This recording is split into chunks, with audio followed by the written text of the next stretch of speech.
Now we want to look at the details about the terminology. Terminology means the term or the description about the graph. First, we have the n vertices, or sometimes we call it n point. N vertices or n points of an x. So we call U and V. V are the endpoints of A. So what is A? This one. Okay. So we can also look at the edge. For example, if the edge is B, what is the endpoint of B?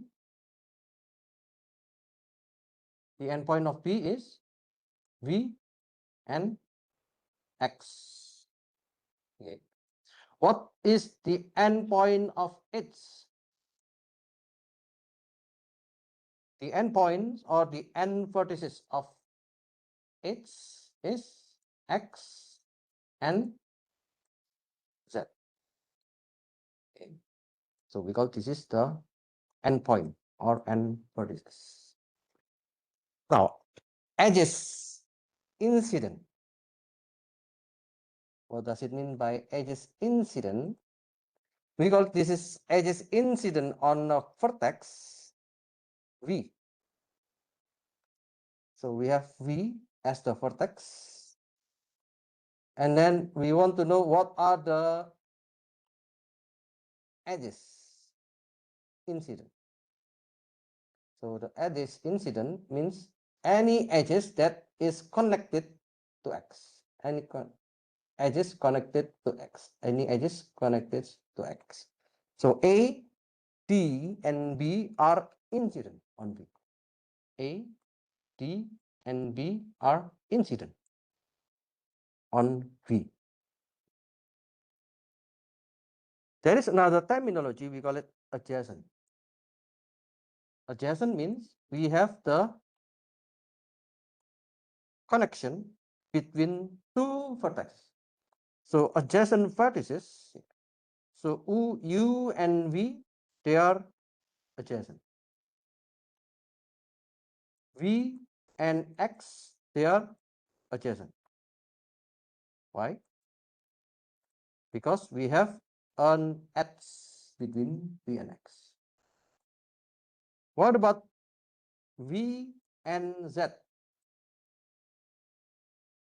V and Z, is it adjacent? No. Okay. What about W and X? W and X, is it adjacent?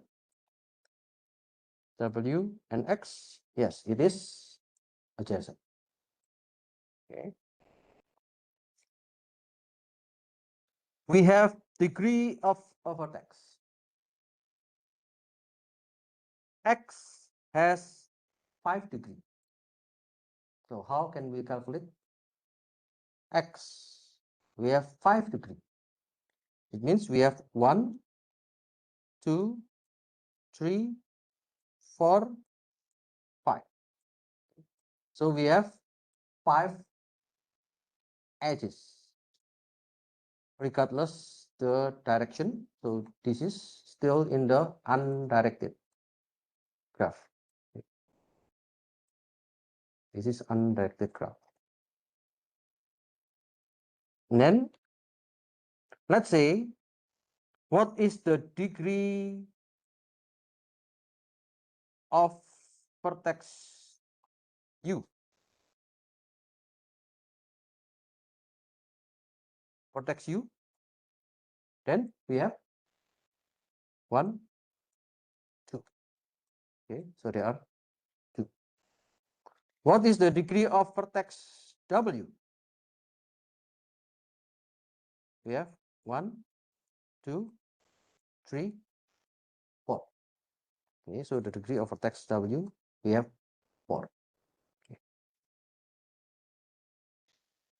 Parallel edges. Parallel edges means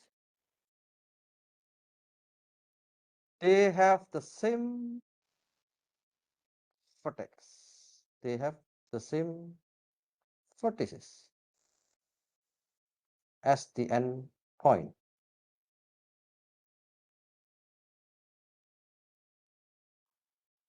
So, for example, we have X and I. X and I. So the endpoints are the same, X and Z. So we call this is parallel edges. And we have self loop. Self loop is J. So J is an edge, but it goes to its own vertex. So J starts from Z and it goes back to Z. So we call this is self loop.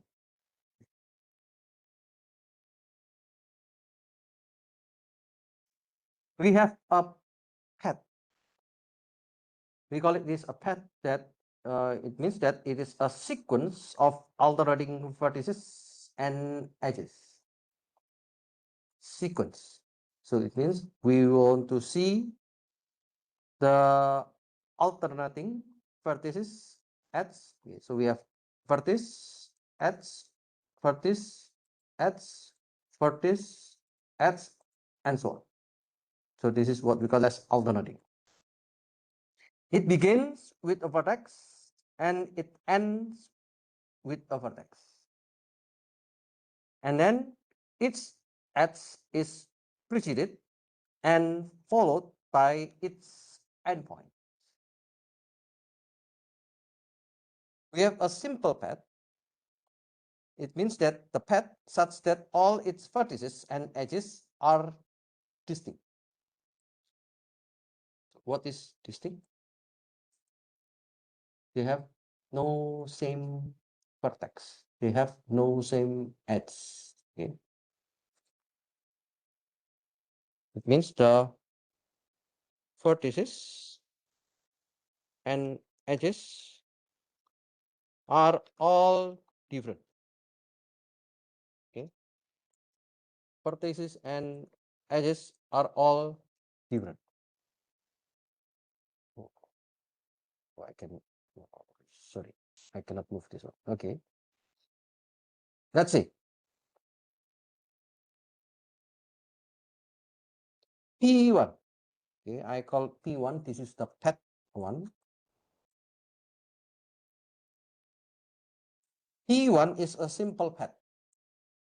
Okay. We have a beginning of a vertex V. After V, it goes to B and then goes to X and then goes to H and then goes to Z. So it means there is a simple path from V to Z. Now, P2. P2 is a path that is not simple. Why? Okay, let's see.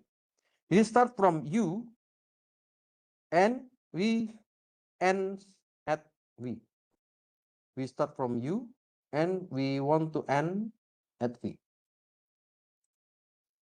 Now you can see from U, it goes to C, it goes to W, it goes to E, X, G, Y, F, W. So we go again to W, W, and W. So it is not distinct. Because it is not distinct, then this is a path, but it is not simple. Because we have two W. So after we go to W, we go to the HD and then finish on V.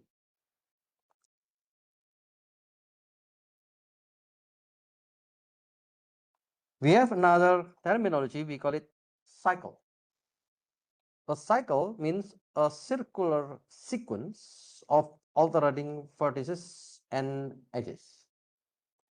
And its edge is preceded and followed by endpoints. We have a simple cycle, means that the cycle such that all its vertices and edges are distinct. Again, If it is distinct, then we call it a simple cycle. So, for example,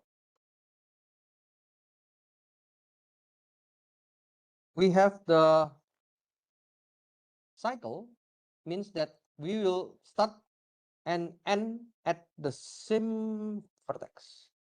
So we start from V and then we will end on V. So this is the cycle. We have V as the starting point, and then it goes to B, and then goes to X, and then goes to G. We go to Y, F, W, C, U, A, and return back to V.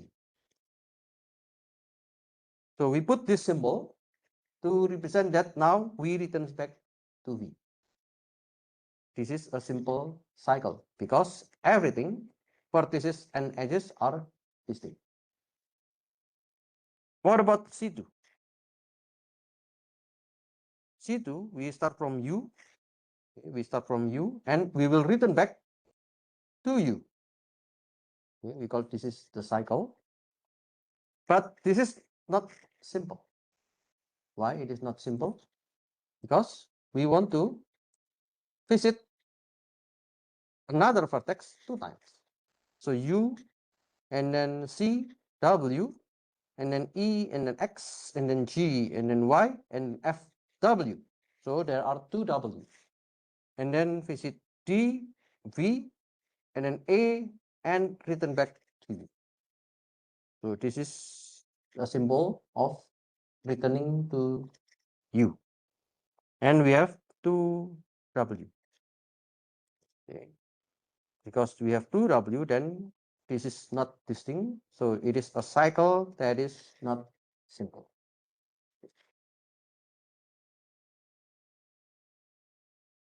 So we can have another kind of properties with this notation. We have the N represent the number of vertices and M the number of edges. We have DEG.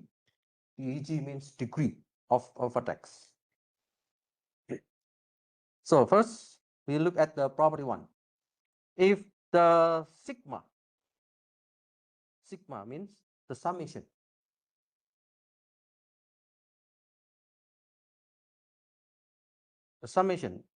of the degree of V.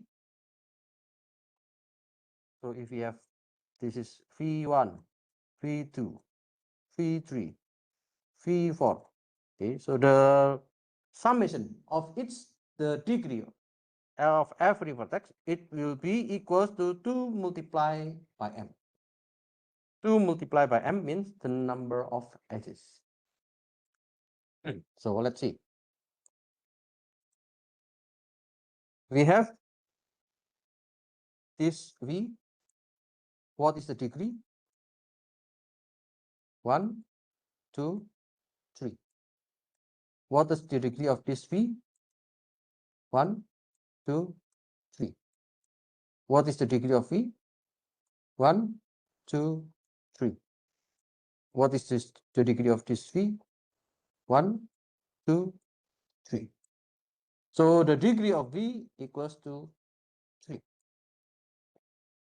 Then the sigma of the degree of V means 3 plus 3 plus 3 plus 3 equals to 2 multiplied by M. M is the number of edges. How many edges do we have? We have 6. Okay. 1, 2, 3, 4, 5, 6. So 3 plus 3 plus 3 plus 3 equals to 2 multiplied by 6. That is the property of the undirected graph. The proof is its edge is counted twice.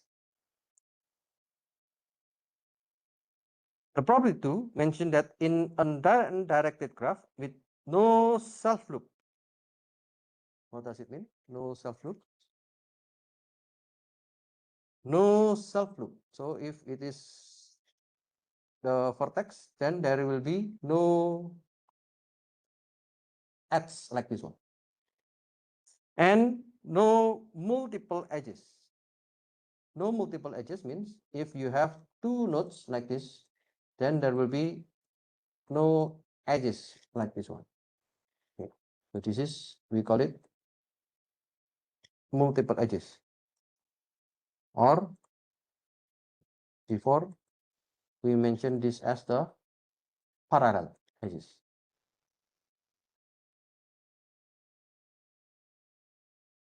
So this is self loop. Okay. If there is no self loop and no multiple edges, then you can use this property.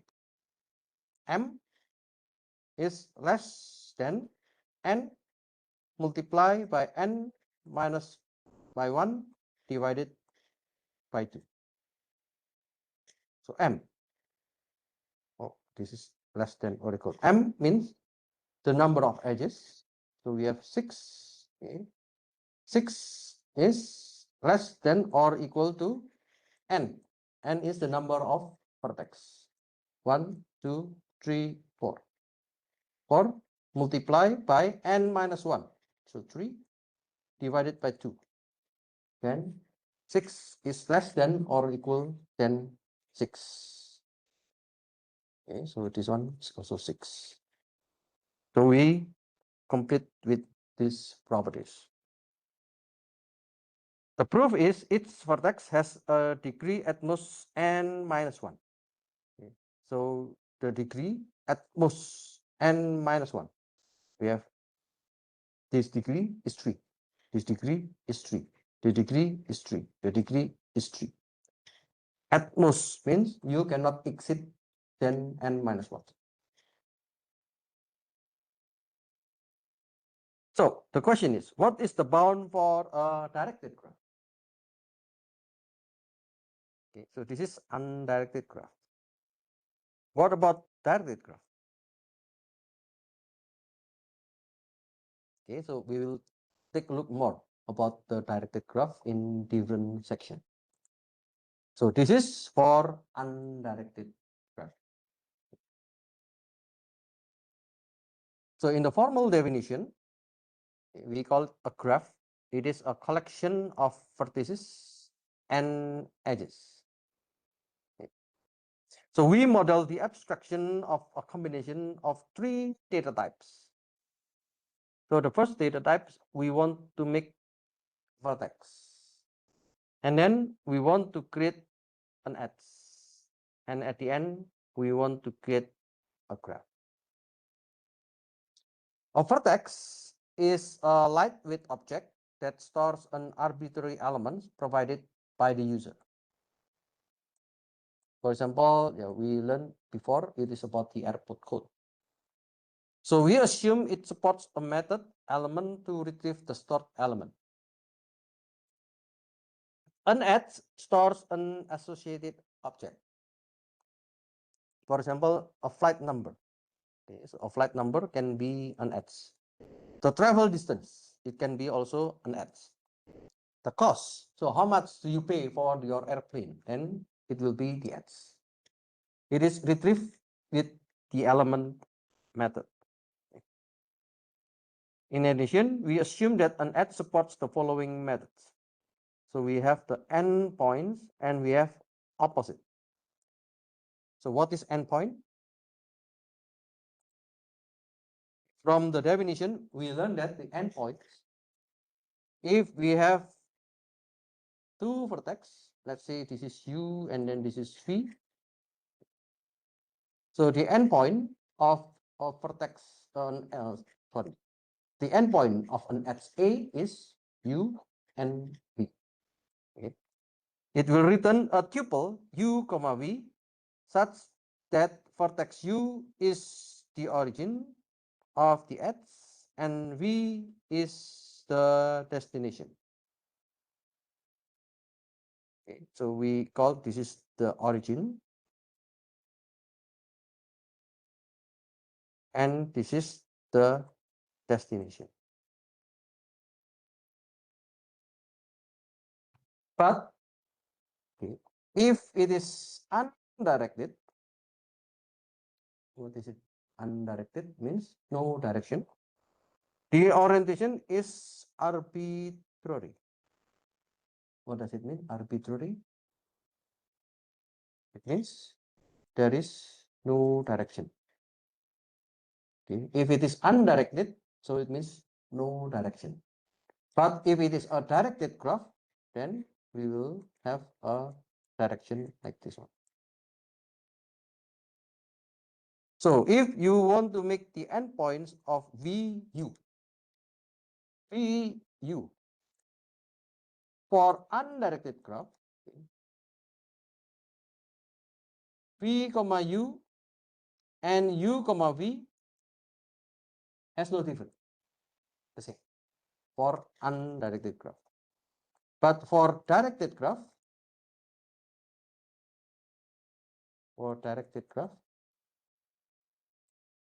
U comma V is not the same with V comma U. Okay. And then we want to see the opposite of V. The opposite of V, assuming vertex V is one endpoint of the edge, either origin or destination, then return the other endpoint. So I want to know V. And what is the opposite of V? Opposite of V is U. What is opposite of U? Opposite of U is V. Okay, we call it, this is the opposite.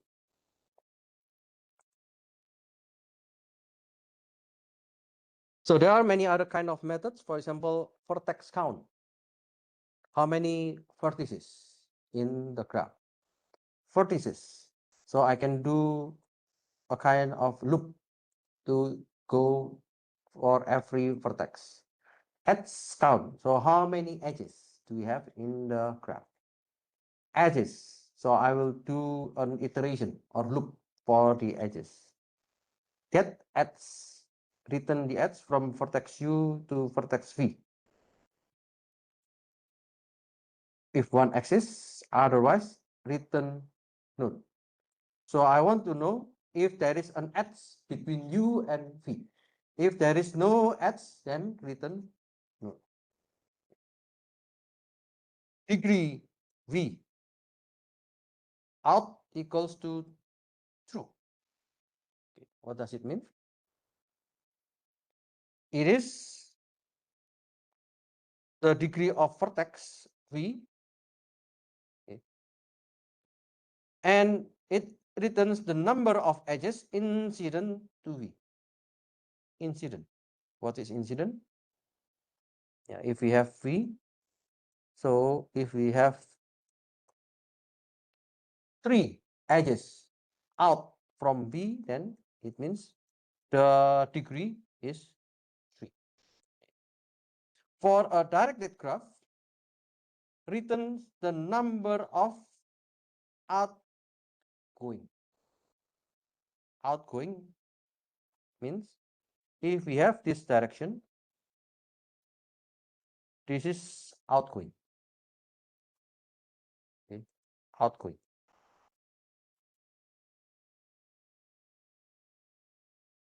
Respectively, incoming.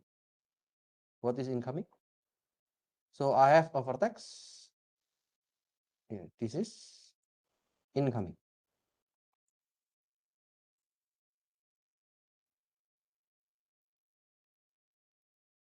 So if it is incoming, yeah, we can also calculate the degree. If it is outgoing, we can also calculate the degree.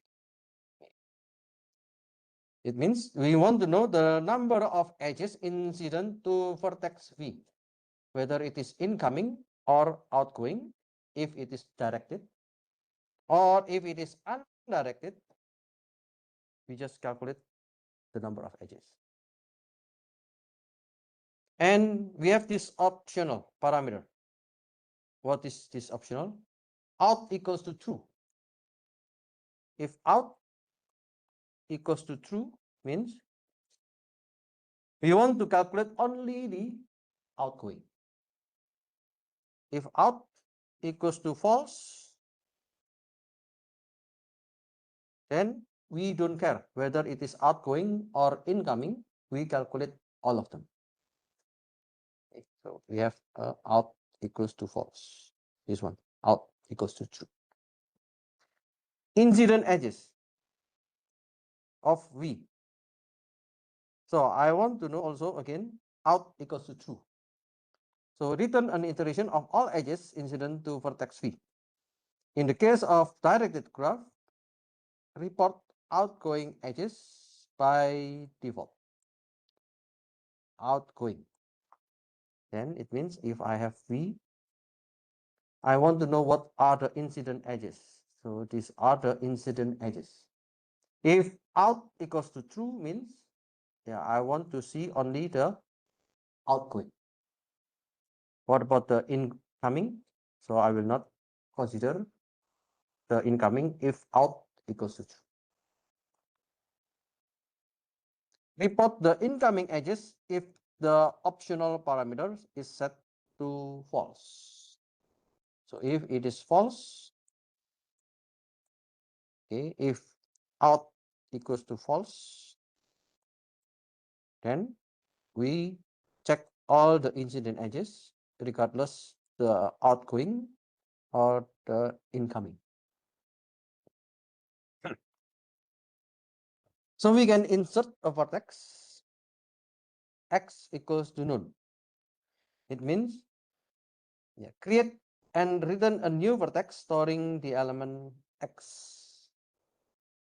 Insert x insert x u comma v x equal to none. So create and return a new x from vertex u to vertex v storing an element x none by default. So you can explain what is the x name, what is the vertex name, but by the default it is none. And then you can remove the vertex and you can remove the edge. So those are the basic method for a graph. Now, there can be several kind of structure in a graph. The first is edge list structure. We call edge list structure. What is edge list structure? We have the vertex as an object. This is vertex V, vertex U, vertex W, vertex Z. So the vertex will be the element and reference to position in the vertex sequence. So we have, this is the vertex object. Okay, we call this is the vertex object. And then we put it in the position. So we have U, V, W, Z. Okay, we have U, V, W, and Z. In another kind of structure, we have edge object. So we have this one is edge object.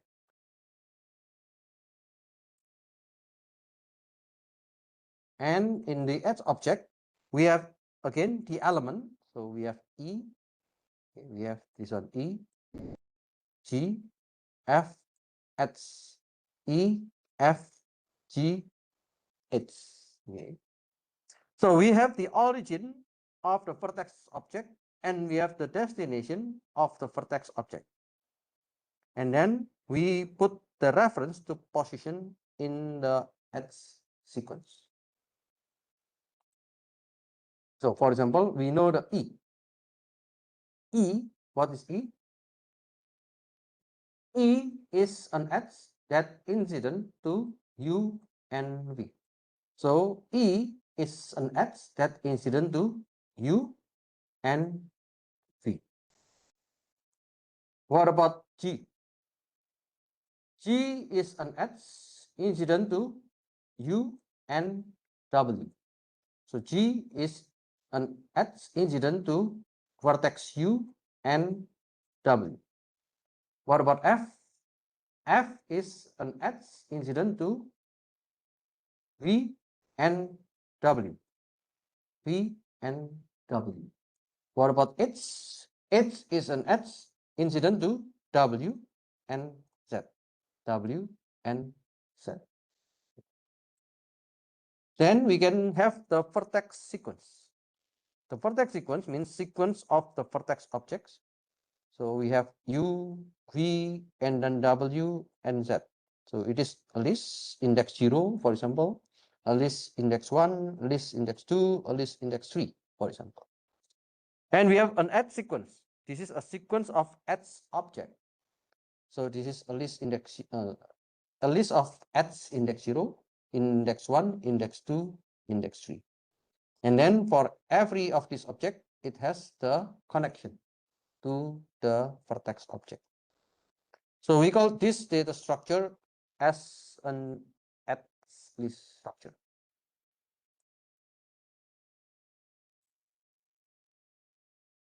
We have different kind of structure. We call it adjacency list structure.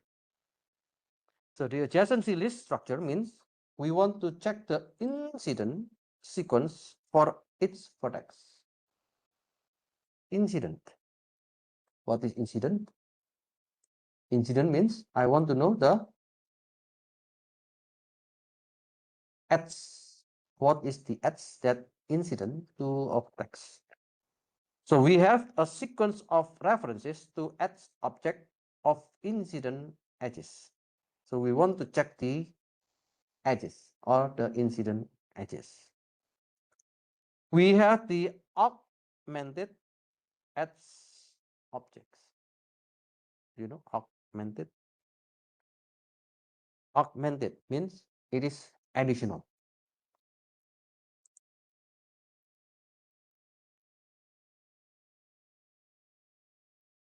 Augmented.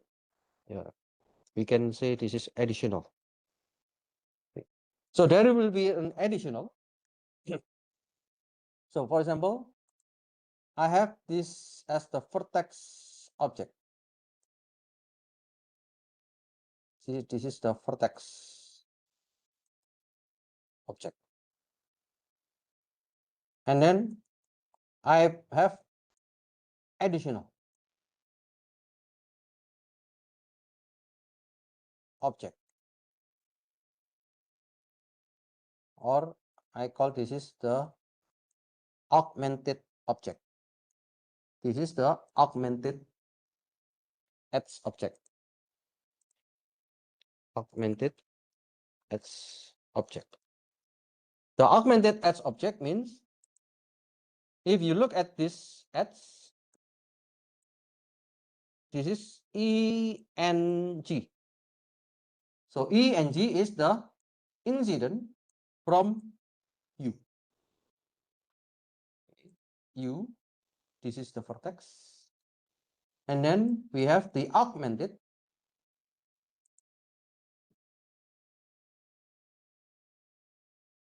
The augmented edge objects, we have E and G, that incident to U. What about V? V, the incident edges to V is E and F. What about W? The incident edges of W is F, G, and H. What is the incident edge of Z? From Z, the incident edge is H. Okay. So this is the adjacency list structure.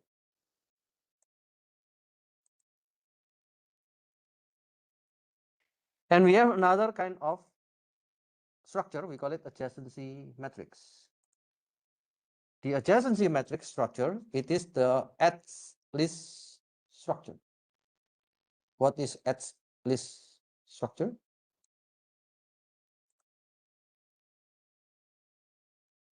We use this one. We use the edge list structure. But there is a slightly different because at first we use the edge list structure, and then we use the augmented vertex objects. Augmented, it means additional. So we use the integer key or index associated with vertex. So for example, this is index 0, index 1, index 2, index 3. This is index 0, index 1, index 2, index 3. So index 0 represent the vertex u. Index 0 represent the vertex u. Index 1 represent vertex v. Index 2 represent vertex w. And vertex 3 is z. And we can create the two-dimensional array. So we call this is the adjacency array. It is reference to its object for adjacent vertices. So I know that from U, it goes to V. There is an edge from U to V. So it means there is an edge from 0 to 1. From 0 to 1, the edge is E. From U to V, the edge is E. From 0 to 2, from U to W, from U to W, the edge is G. The edge is G. So you can see here, E is from 0 to 1, E also from 1 to 0. G is from 0 to 2, from from 0 to 2 is G, and from 2 to 0 is also G. F, it is from 1 to 2, is also from 2 to 1. And H, it is from 2 to 3, and this is also from 3 to 2. So it means this is the two-dimensional adjacency array, or 2D, multi-dimensional array. Yeah, if you learn from the computer programming, we learn about the array, and we have the multi-dimensional array. Multi-dimensional array. We have two-dimensional, or we can also have three-dimensional, and so on. If it is no adjacent matrix, there is no adjacent vertex, then we put null. Okay, so this is null, null, null. So it means there is no adjacent vertex. So the old-fashioned version just 0 for no edge and 1 for an edge.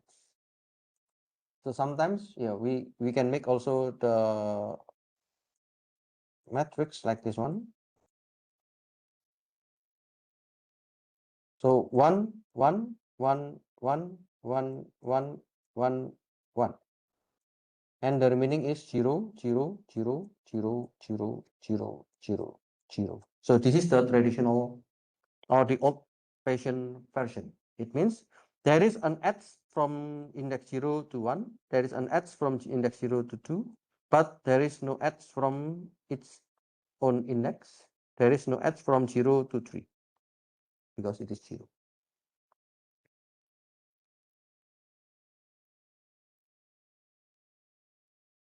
So if we look at this data structure, okay, the space,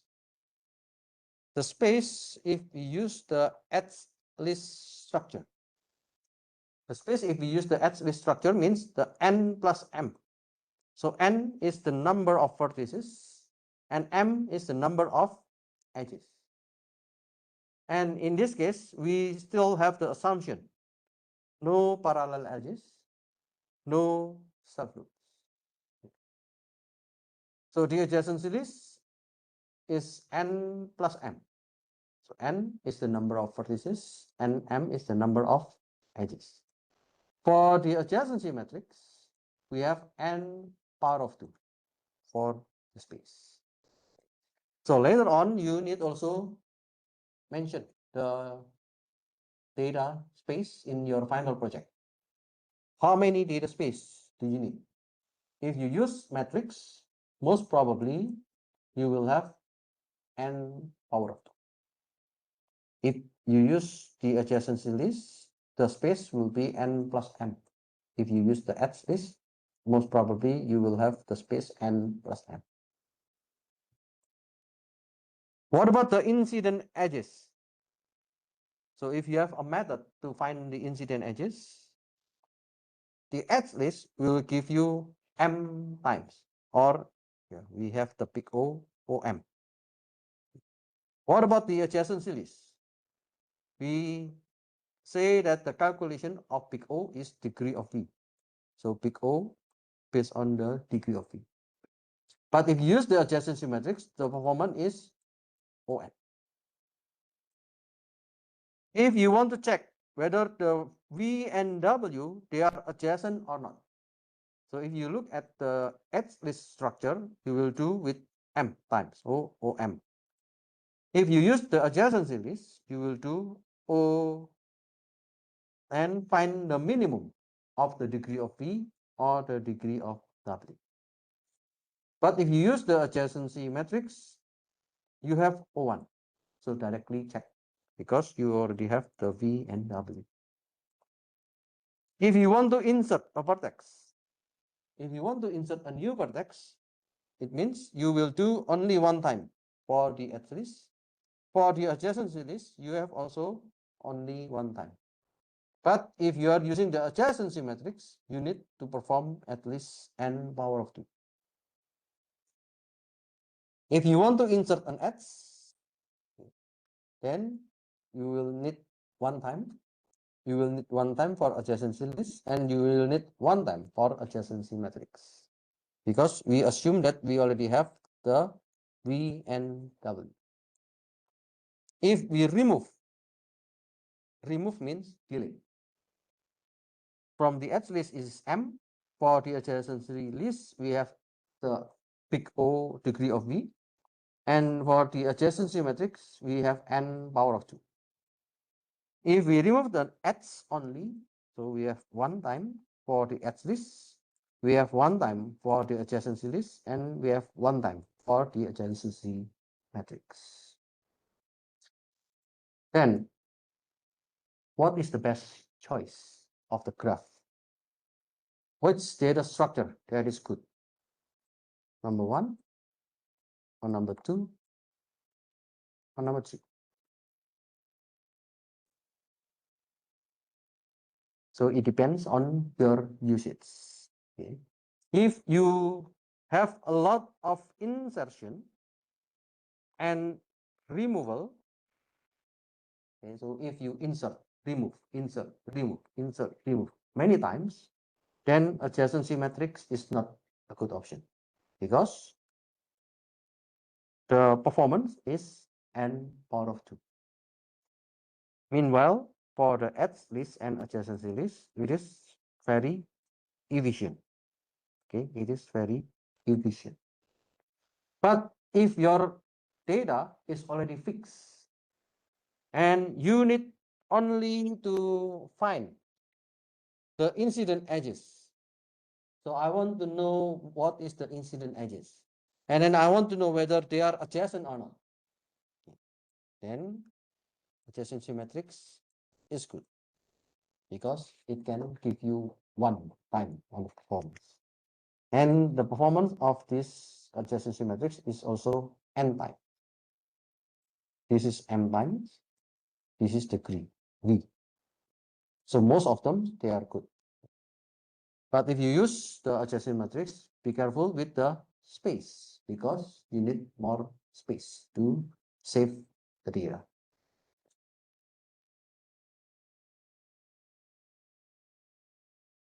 In the implementation, okay, you will need the adjacency map. Do you remember adjacency map? Map. In this case, we have the dictionary. Okay. For its vertex, we use Python dictionary to represent the secondary incident map. This is dictionary.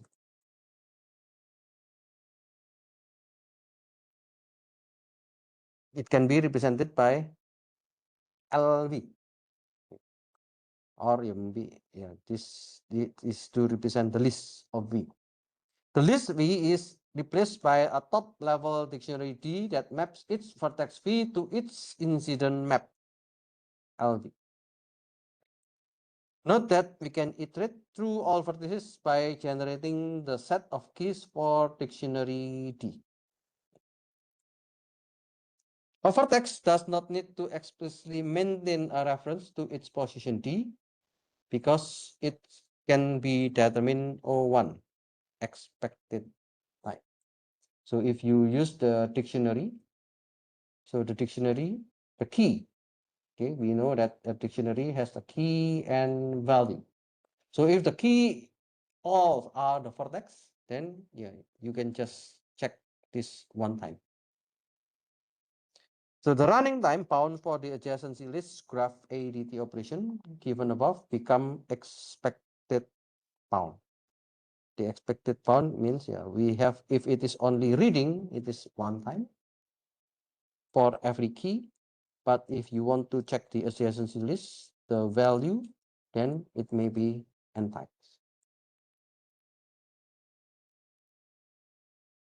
So this is the Python implementation. So first we want to make the vertex. Init means we want to construct the element.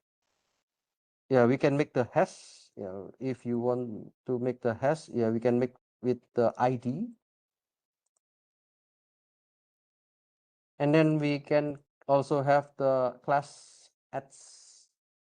So the class ads, we have the origin, we have the destination, we have the element.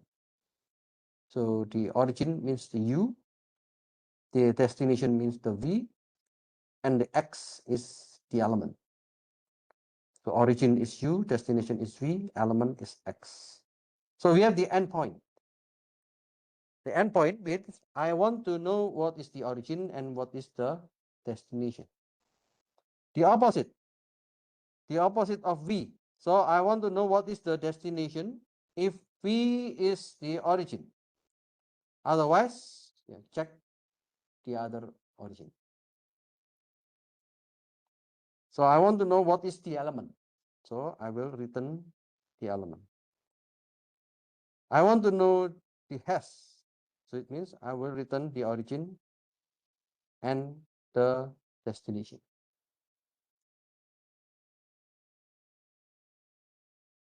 And then I can create a graph. So the graph means I have the directed graph or not. If the directed is false, then it means undirected. If the directed is true, if it is true, then it is directed. Outgoing, incoming. So as I mentioned to you, outgoing means out from the vertex. If it is incoming, then it is coming to the vertex. So this is the outgoing, this is the incoming. Is directed. So you can check whether it is directed or not from this one. If incoming is not self outgoing.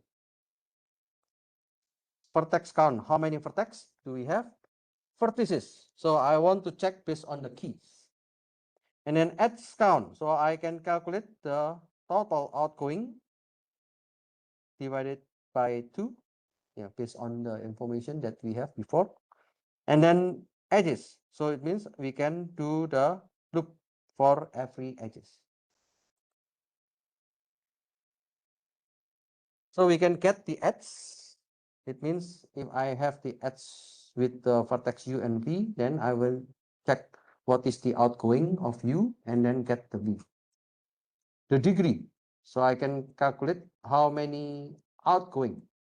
If it is true, so I want to know how many outgoing edges from vertex V.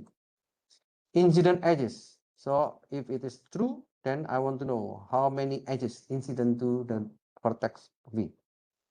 So this is the node. And if I insert the vertex, yeah, this is the way to insert the vertex. And if I want to insert the edge, this is the way to insert the edge. Okay, let's stop here. Let's have a break. I'll continue after the break.